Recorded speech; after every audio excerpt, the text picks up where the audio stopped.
And now it's time to go to work.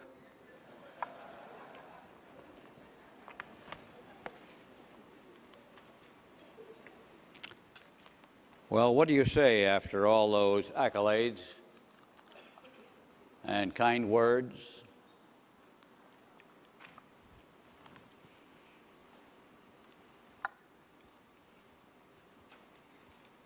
My real reaction to all of that is that I thank you for those on behalf of Jay and myself and our families, Helen and Betty and Dick and Dan, who are so much a part of this company, and Sherry and all of our family members, and for Steve and David and Barb and Nan and all the Van Andel family. You know, it's a family affair, and I'm going to talk about that in a little bit because of the significance of family. But what I first want to do is to acknowledge to you, as I did out at the company the other day for some of you, that we live in a world that we believed, and Jay and I have always believed, our families have believed, was created by God. Now, I know that you don't all necessarily believe that. You come from so many different places and so many different cultures and so many different religions. And that's okay. We recognize that. We accept that. But as our partners in life and our partners in business, you need to know where we come from. You need to know what we stand for. And I want to work you through about 8 principles that come out of that faith structure. And I want you to remember them forever. This is going to be filmed, of course, and you will have it forever.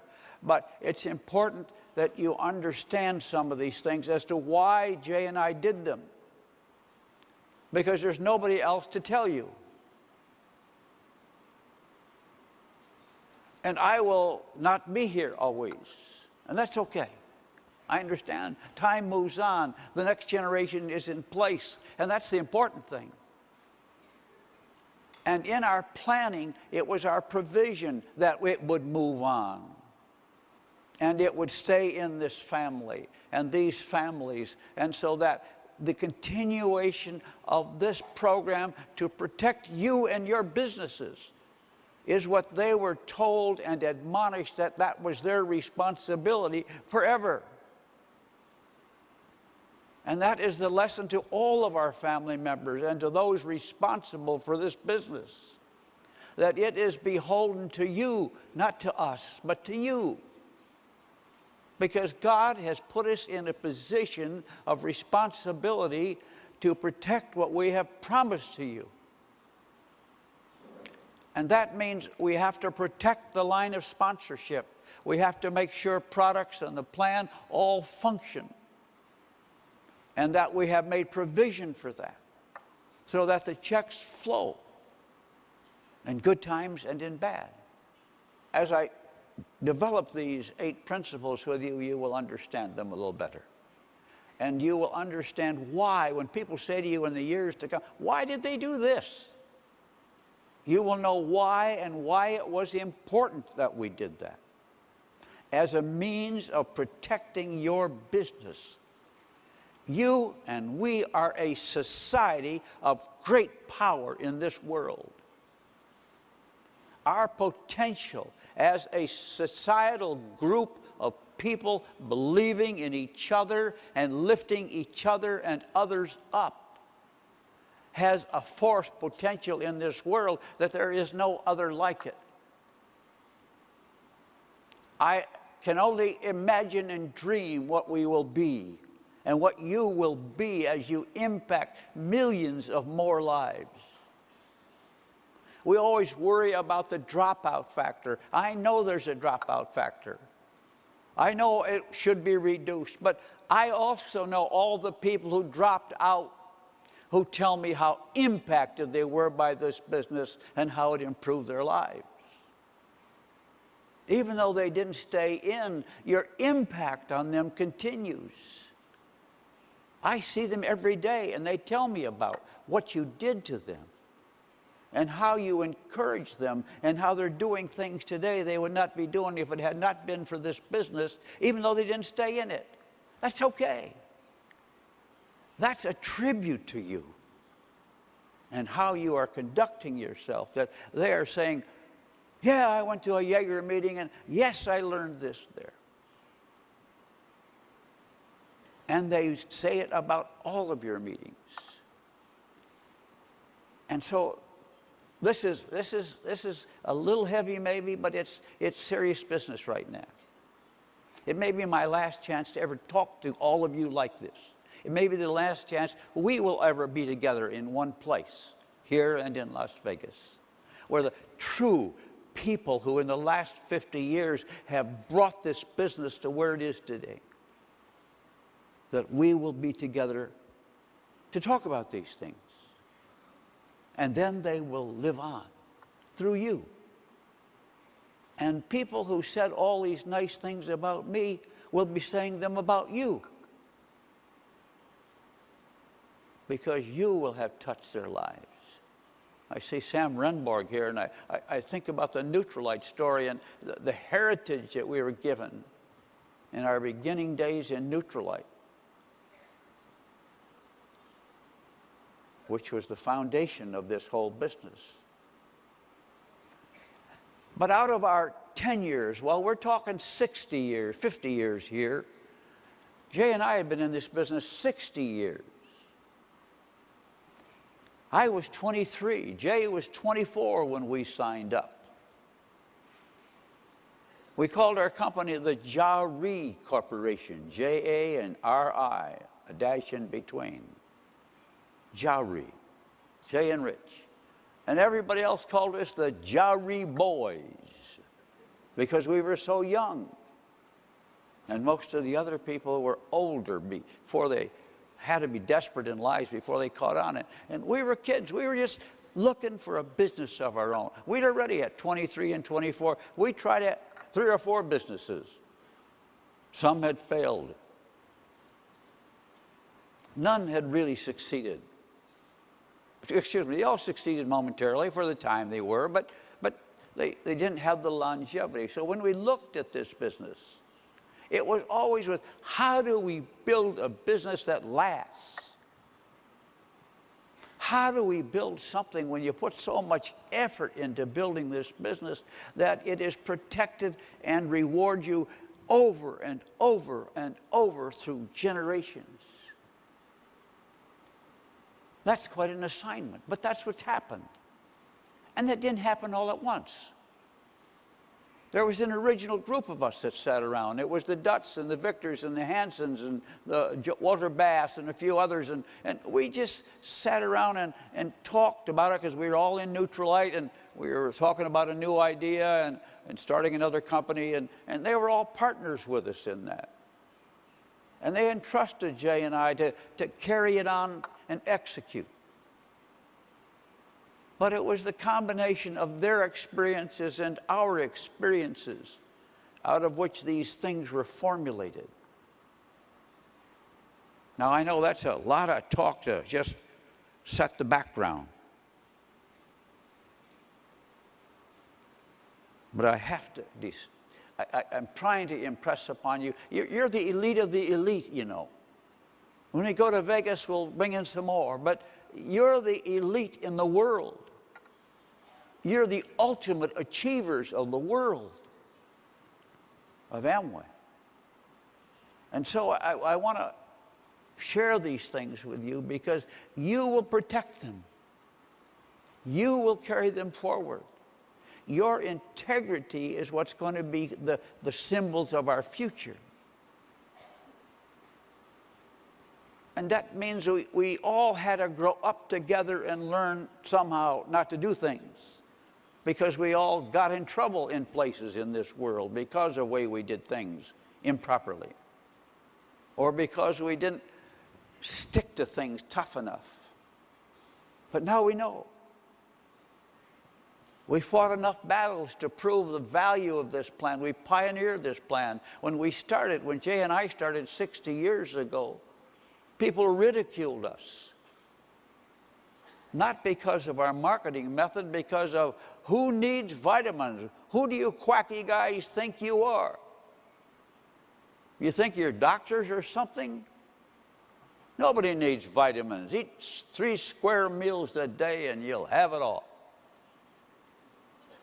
We used to have a specific thing we taught our people about how to overcome the doctor objection, because as soon as we sold somebody, their doctor would tell them they didn't need it and they were crazy to buy it from us.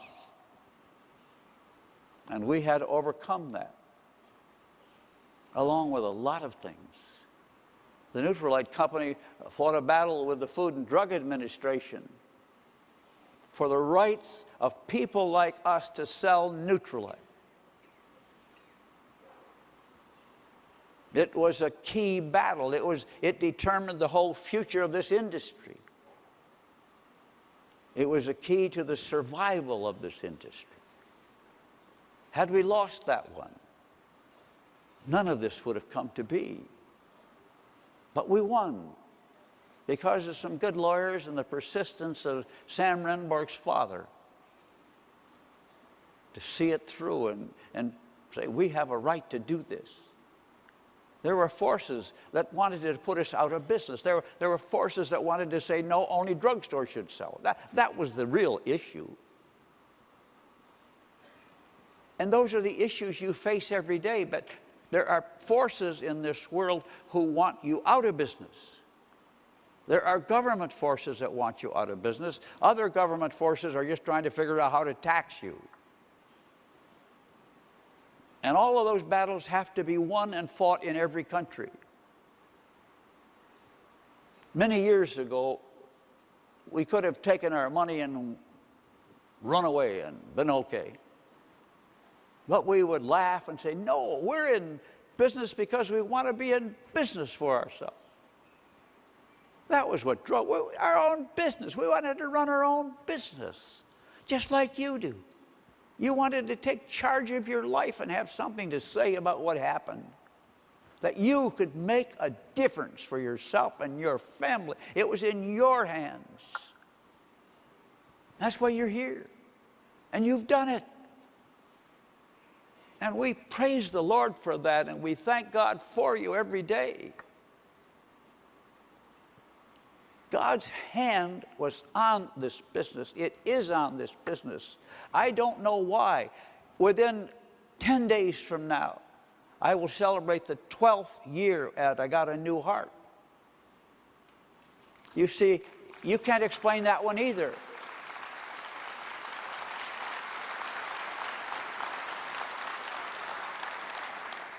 Because Dr. McNamara is here and Luis Tomatis is here, both of my doctors that helped make that all happen.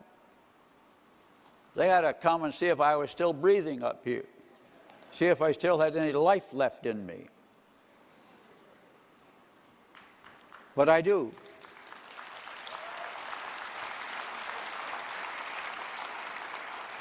The significance of all of that was that the Lord's hand opened doors that shouldn't have been opened, but they did. Doctors did things that all logic says they should not do, but they did. Everybody rejected us, but one.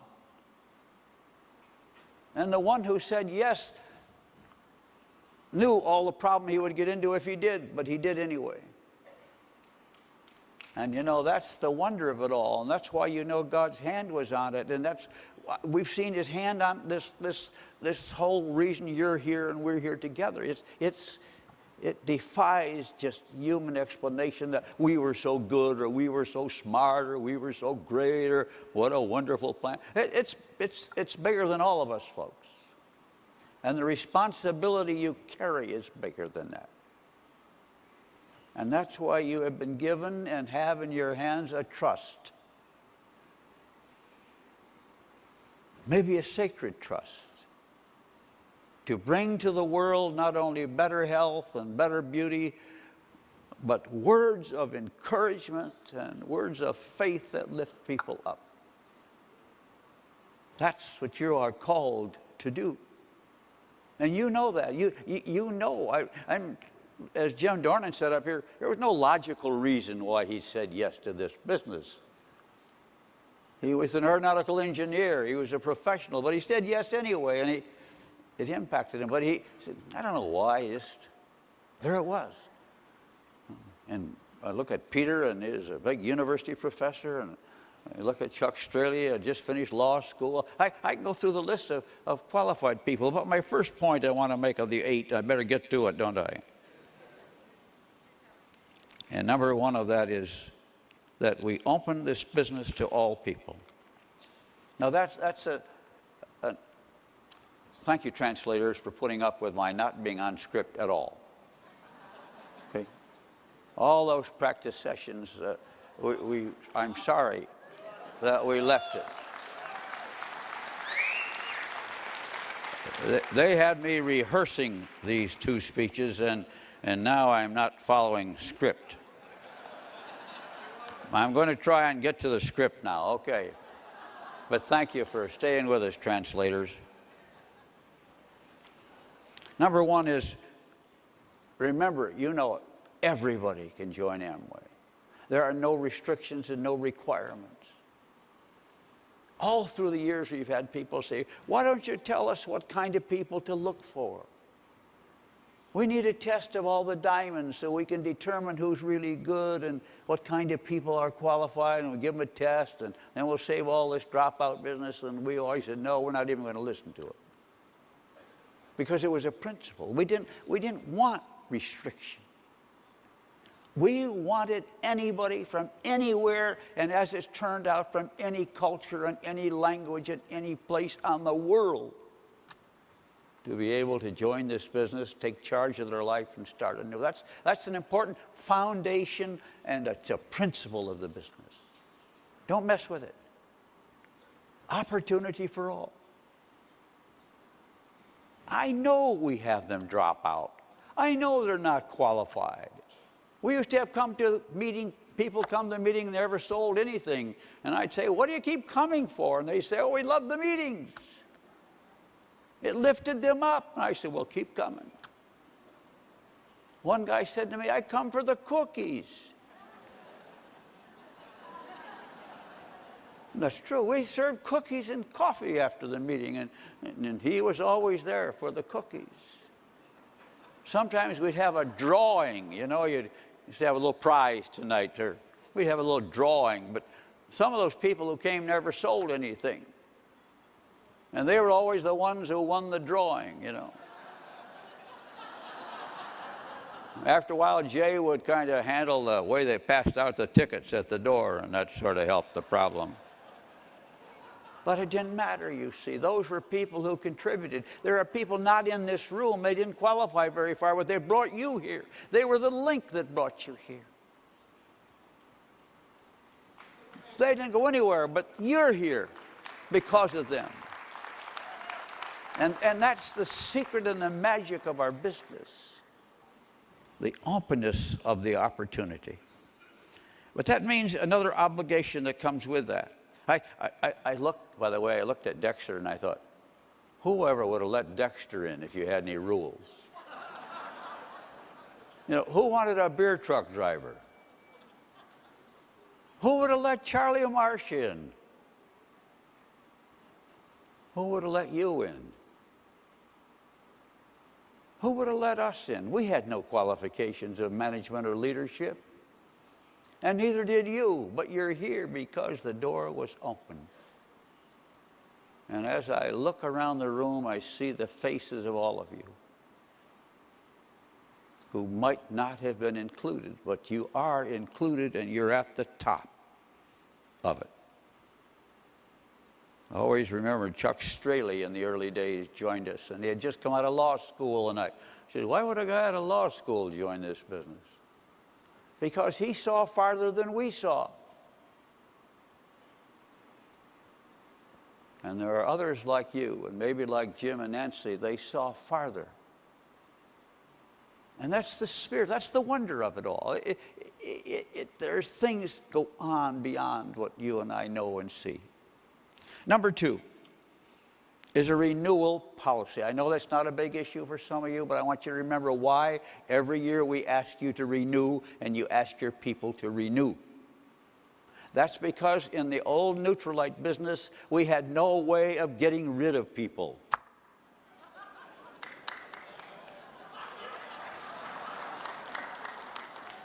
They would be on the list and they wouldn't do anything, but they'd take up computer room, we'd mail literature to them, and it was a drag on the company. And pretty soon we had a 50-cent rule. If the sponsor wanted to keep them in, they could pay 50 cents a month and keep them in. What a bunch of monkey business. But at least it was something. And we said, no, we're going to make them pay every year because that covers their cost of being in the line of sponsorship. That's an important feature. You know what that did? That meant there was no limit to the size of the business.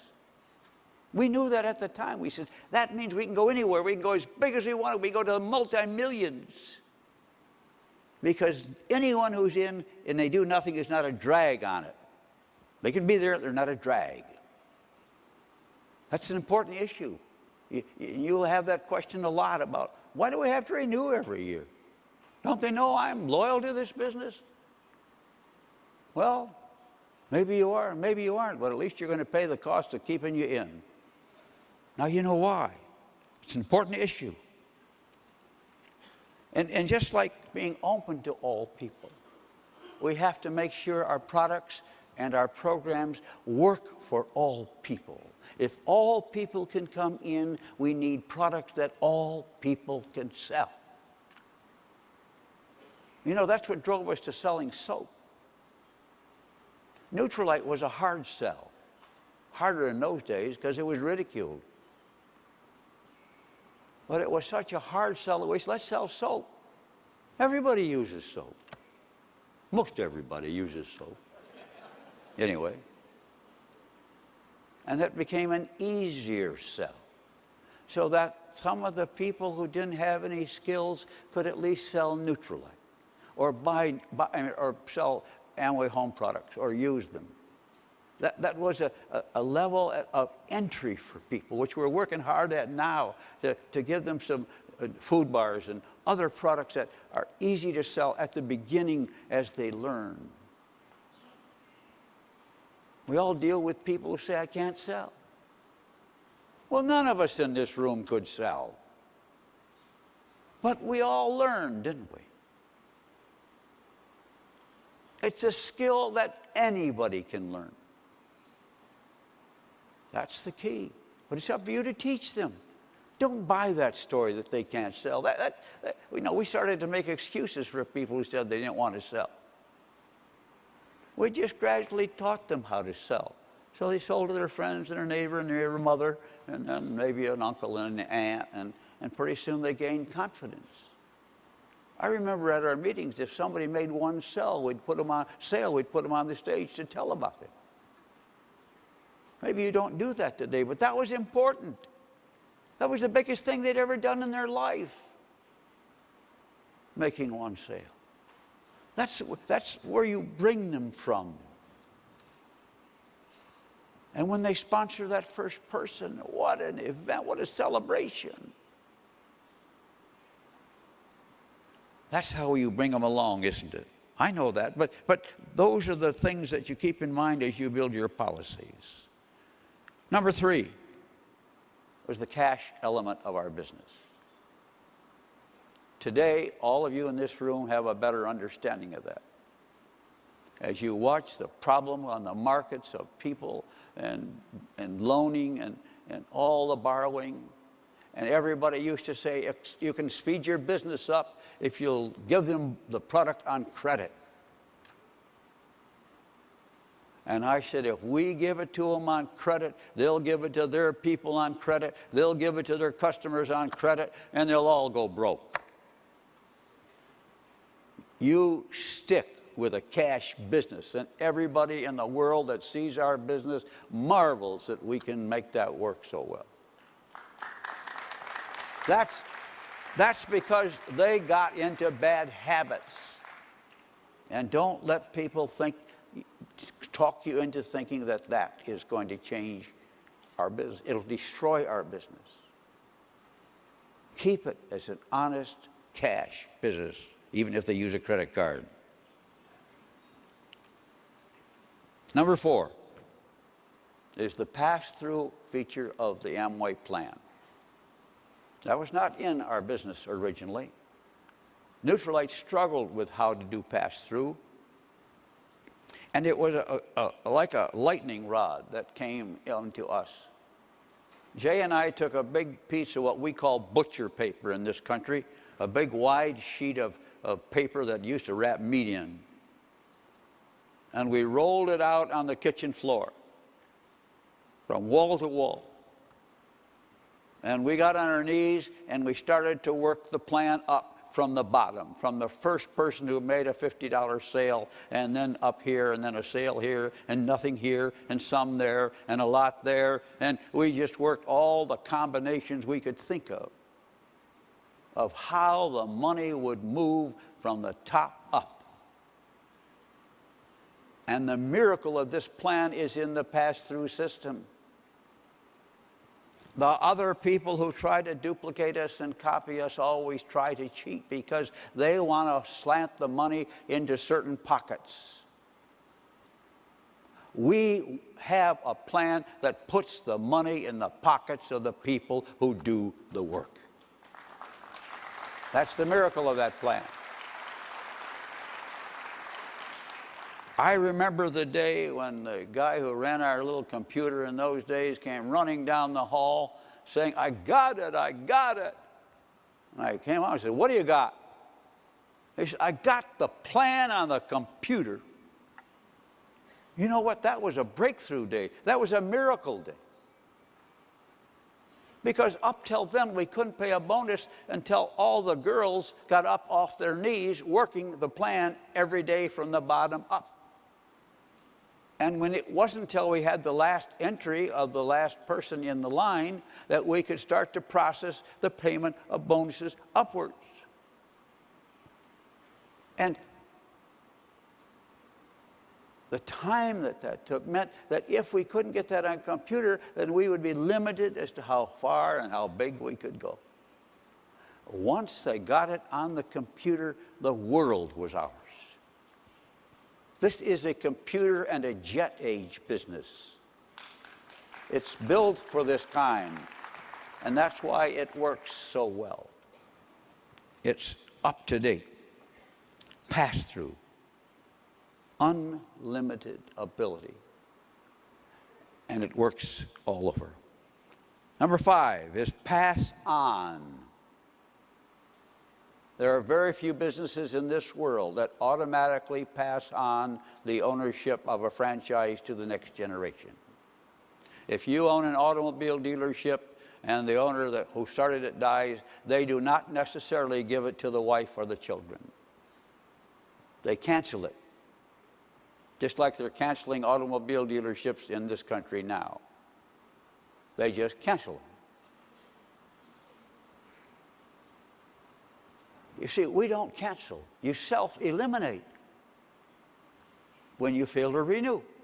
That's the wonder of the business. These are things, folks, that you slide by and you just deal with them. But we work them through, and they are the works that make it work. Anyway, the pass on. You look at, I see the other day, Jody Victor came over to the house. I see Jody Dutt is here too. But Jody Victor came over to the house, he and Kathy, and they just came over for lunch. They were in the area, and we just chatted and marveled at their parents have been gone for quite a period of time, and now they're in the business, and now their children are in the business, and all of you are duplicating those things. And you put them in your planning, and your estate planning, and your financial planning, and you bring your children in young, and it begins to teach your children values. It teaches them telephone orderliness. It teaches them how to deal with people. When you have a meeting at your house, they learn to speak to them. You know, that's all a part of the culture you pass on to your children because you're in this business. Your children are head and shoulders above most kids because they're gaining experience every day in a business that they will someday own if they choose to. That is a fabulous system. You know, our sponsor is Neil Moscon. He's been dead, I'll bet you, 20 years. But Helen has a cousin who is a relative somehow of his, and he gets a check from the Moscon estate because that's how he set up his estate planning. So the bonuses that go into his estate, he's dead, he had a son, and they get some, but he didn't give it all to them, and they don't operate it. But whatever he had is there. His X is on the chart, and that money goes into his lawyer's hands or the bank's hands. They disperse it according to his instructions. This has been going on for all these years. It's better than an investment on the market today. Much better. I look at the Hanson family and the DeBlaze and Skip and Sue and their next generation. You look at the Yeager family, all their children are in this business. You know, many of you are from other countries, and I'm not as intimately involved with you. You know, you're of another period. You're the next generation. But these are the people I know. These are the children I know. These are the young ones we see. And we see how this has worked. But it also is working in the family of the company family as it moves on to their responsibility to carry this business forward. And so Steve and Doug are the guys now. Dick took this business with Steve through a very difficult period. Dan was in Japan and ran this company in there for a long time. Others worked in Ada. David was in manufacturing. They all were a part of it, and they're now a part of it. And they are always told they have a trust and a responsibility to care for this business. That's passed to them. They're trained in that. We hold family meetings for grandchildren that I'm starting to hold now for all the grandchildren, so we can train them and make them aware of how to handle these things. And how just to be responsible for the trust that's given. This is not something they play with. This is a trust they hold because of our responsibility to you. I remember when we decided to go to Canada, and we said, well, we don't know how to handle a plan and make it work over back and forth between borders and money exchange, and you know, we were just lazy. And then we got going up in Canada, and we found out, you know, we didn't know how to do it very well.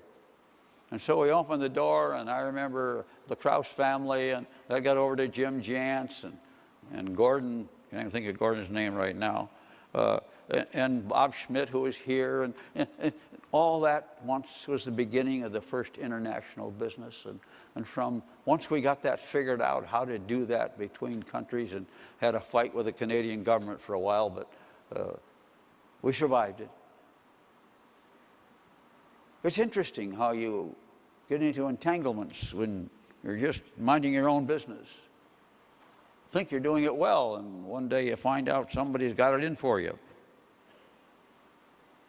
But I want you always to live in that awareness that there are always people who want to do us in. Don't ever forget that. There are competitors who are envious of you, who want to tear you apart, want to tear your business apart, want to take pieces of this business away. No one who's ever left this business has succeeded in any long period of time. No one. I know they're around, they're pests for a while. And they're not survivors because they skew the system. They skew it to take the money for themselves first. and then they hope the other guy gets it. You must remember, this plan is built on a concept of me second and you first. That's just the way it's got to work. And when you deal with your people and you bring a new one in, it's their success you need, and then you get rewards. And that's why people want to take a lot of money out of the sales kit, and it's against the law, first of all, to do that. It's part of our settlement with the government here that we would not put money in the sales kit as a profit. So there's no profit in the act of recruiting. The profit comes when you help that person succeed. That's a vital foundation principle. Help others first, and then you succeed. And so the international business was managed and moved on. It's one of your great secrets of this business. And I look at you people, and I talked to some people the other day from the Ukraine, and they're in the Ukraine, and they're sponsoring people in the United States and in Russia. And, you know, at one time, you guys were all our enemies. And now you're in our groups. What a wonderful thing. And that's why I speak of the social power of this business to bring people together. That is way beyond most things. My seventh point, I cover it only because it's such a routine mistake of others, and that is this old ground floor business. Everybody said, well, if I got in when you got in, I'd really be where you are. What a bunch of baloney. Because the people today start with a better deal than you started with whenever you started. And what they will do in the next 50 years will make what we have done look like amateur work because of the foundation you have laid for them. And this is a secret, that the plan is just as good in every generation that it comes through. That's a real powerhouse, guys, and you know it. That you can say to somebody else, I know I got a big business, but you got the same deal I have. You're just starting later with a better opportunity. These are sales things that you bring out every day. I know I'm repeating things you know, but you don't always know the history of how they came to be and how easy it would have been to fudge and cheat on these, and how often we've tried, and many of you have tried. And I have to admonish you to stick to these things. You know, that's what really being a Christian is all about. You know, you've been saved, and you've been saved to serve and to enrich the lives of others. And that's why you put them ahead of you, and then you come out on top. That's the wonder of all that. And when you help other people to better health, you're the winner, and they're the winner. I have people who've read my new book, and they say, you know, I'm using your phrases.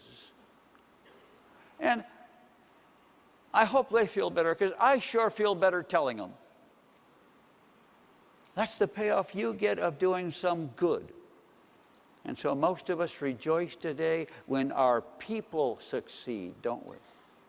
And I would only add a little line in here, a free piece of information. Make sure you can get out of the way so your people can come up. That's a difficult thing. It was difficult for me. The Lord took me out and made me sick, so I had to get out of the place so Dick could take over. Dick became impatient. He didn't think we'd ever get out of the way. That's true. So I said, I guess I'll do something else. I'm not going to sit and wait for you guys to decide to get out of the way or drop dead. You know, I'm going to go on and do something with my life. I'm getting older. So make sure the people coming up under you, or your children coming up under you, are put up on the stage and you sit and applaud. Learning to applaud those coming up below you is the secret to transferring as Jay and I applauded Steve and Doug and Dick and Dan and all the other kids who had run the business, and David, and I don't want to leave anybody out, but they were all working the business, and we were just encouraging them because they were doing so good. And you know what? The next generation is smarter and faster and got more energy than you have anyway. You've traveled enough miles, you've put enough meetings on, you know, you can let the other guy do it for a while. It's okay. I'll give you my permission.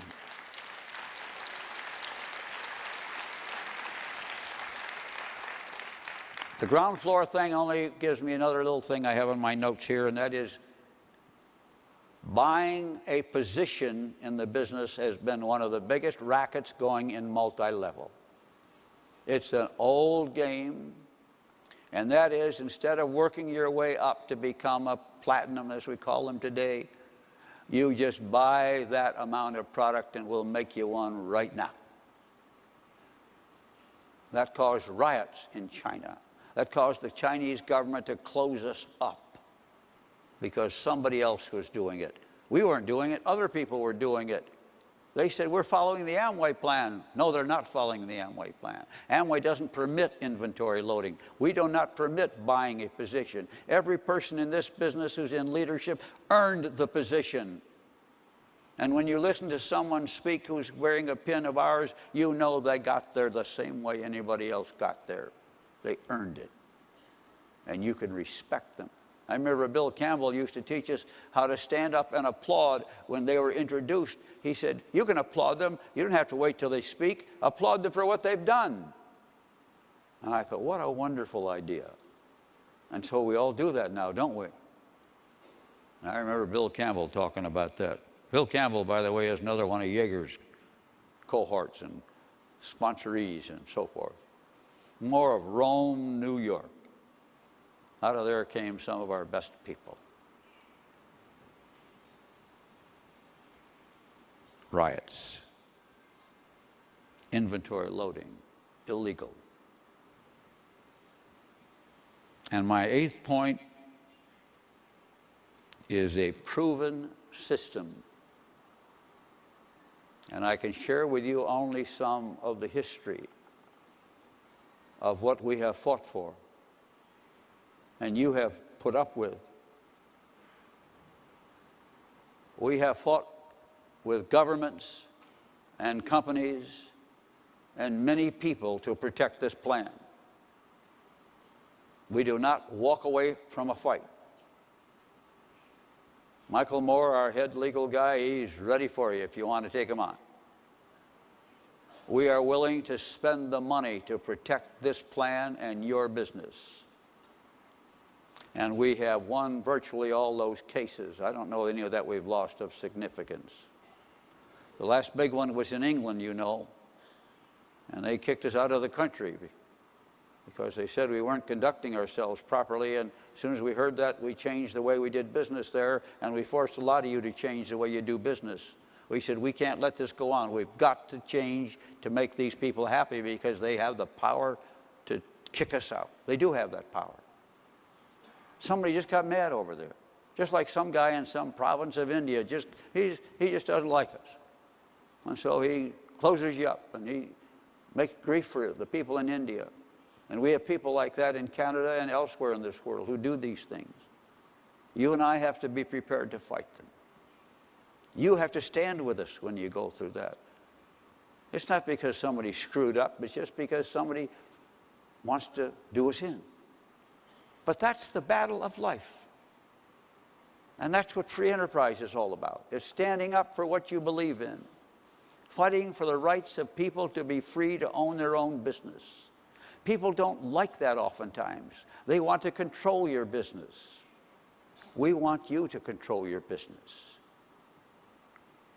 And we want to work in a free society wherein possible. I know in China we can't do that. They say you can't own your own business. They can say that. We're going to work to change that. But more than that, we're going to treat the people as though they do own it and give them all the privileges and benefits insofar as we legally can, as if they did. Because that's the way we do business. And that's our commitment to people all over the world. But those are forces against us.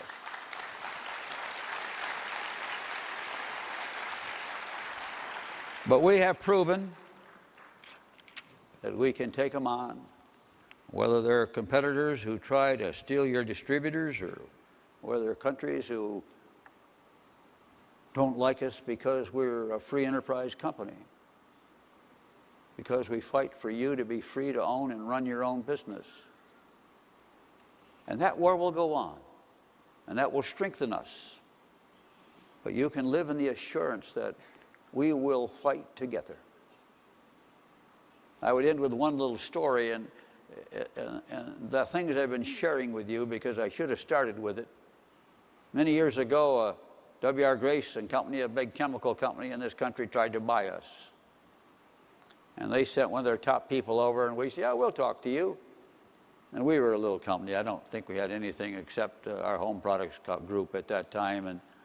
And so their man came over, and he told us all that deal, and he offered us a lot of money. And after we got all through, Jay and I said, you know, we're happy to have you come over and tell us all this. We were only interested in having you tell us what you thought we were worth. We're really not for sale, and we're in our own business. We're not interested in taking the money home. We never ran this business to sell it and dump it and run. We ran this business to be in business with you. That's our commitment. But anyway, he tried, and then finally he said, well, if you don't sell, we're going to start a company against you. A home products company just like yours. We hired a guy who sells Bibles, and he's going to run it, and he knows how to do this door-to-door stuff, as he called it. He didn't understand it at all. When he left, I said, yeah, I'm going to give you a sales kit. It's got the sales plan in it. You'll see how we did it. And you'll know. So you do it right if you're going to do it, will you? And he said, thank you, and he took the kit and went home. And many years later, I ran into Mr. Grace himself, the owner of that company and the president of the company, and we met in a little airport someplace. And I said, well, Mr. Grace, so nice to meet you. I'm with Amway. You remember, your guy came over and we talked about buying, and then you told me you're going to start a home products company. And I said, tell me, how has it gone? He looks at me and he says, you know damn well it went broke. Oh, I said, I heard that. I said, I don't understand it. I gave the guy the sales kit, told him how to do it. And he was a big man and older. He was older. He might have been younger than I am today, but he was an old guy. And he poked his finger in my chest and says, young man, you left something out. And what I've been sharing with you is what was left out. That's the message he never got. And that's the message none of our competitors ever get. And if you watch them try to steal your people, it's all with side deals and payoffs and all the crooked things that I've been talking about. That when you and I uphold them, we move on.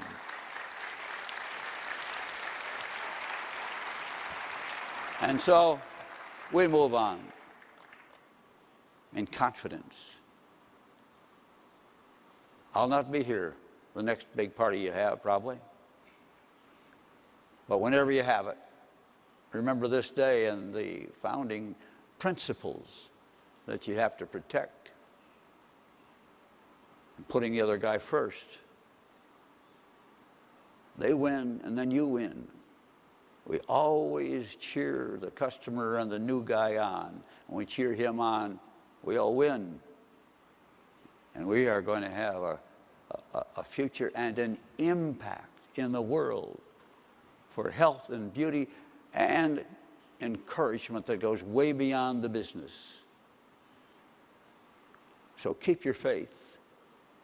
Stay loyal to your organization. Cheer them. Stand for them. Stand with us. We will stand with you together to make a big difference. And thanks for coming here, and I'm looking forward to seeing you all in Vegas. They're going to let me go there. I qualified for both. Thank you.